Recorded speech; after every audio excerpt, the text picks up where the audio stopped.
by passion and ideology.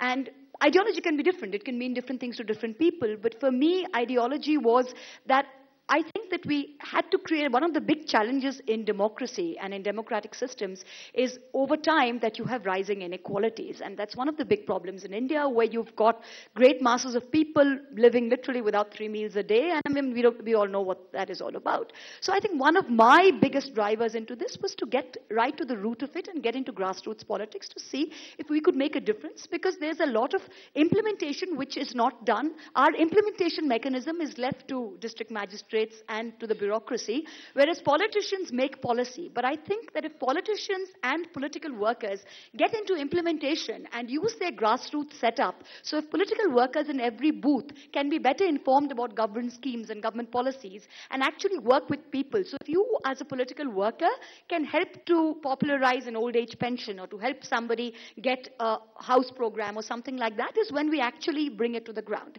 So I was driven by that. When I first came to India, I was trying to get into politics, and I was a first-generation politician. And one of the things that someone quite senior in the Congress, in those days one of the Congress, Baba Log, he was a minister in the Congress government in the first UPA. And I was talking to him and telling him, what's the best way to get in? And he says, I still remember this, and I think I remember it for all of my political life. He says, what do you have? Do you have muscle? No. Do you have... No. Do you have a father in politics? No. I mean, why would the Congress want you?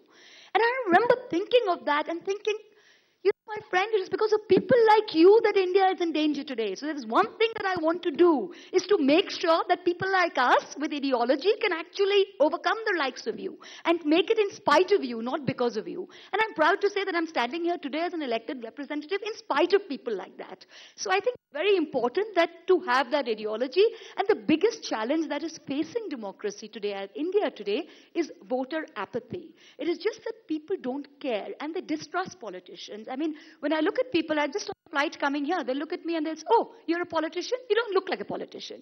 You don't speak like a politician. What is a politician supposed to look like? What is a politician supposed to, is there a certain age that we have to be? Is there a certain way we have to talk? Is there a certain thing that we have to eat? Where we have to dress? No. It is so, I think it's very important that we bring it back and we take out that distrust of, So I think that ideology, for whatever it is, in this country is to make sure that we can do it in a transparent manner.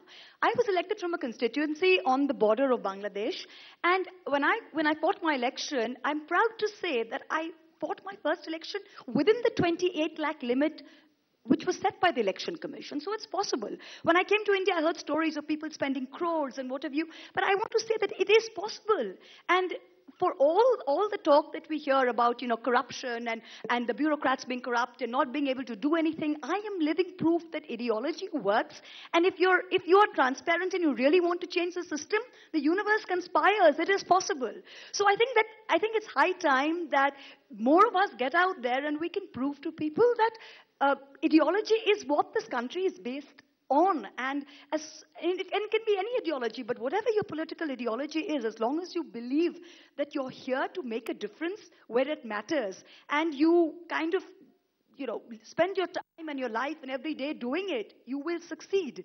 So I think I'm just here to say that there's no space for cynicism, and cynicism and apathy are the biggest challenges facing Indian democracy today. So when I look at youth and I look at people who look at the political class, I want to tell you that there is no political class. It could be you. There's no us versus them. You are us and we are you. So, and that's what we need to reclaim. So I think that's the biggest challenge in democracy today. It's certainly a challenge that I've overcome on a personal level, and I hope it's a society that we can overcome it in the days forward. Thank you.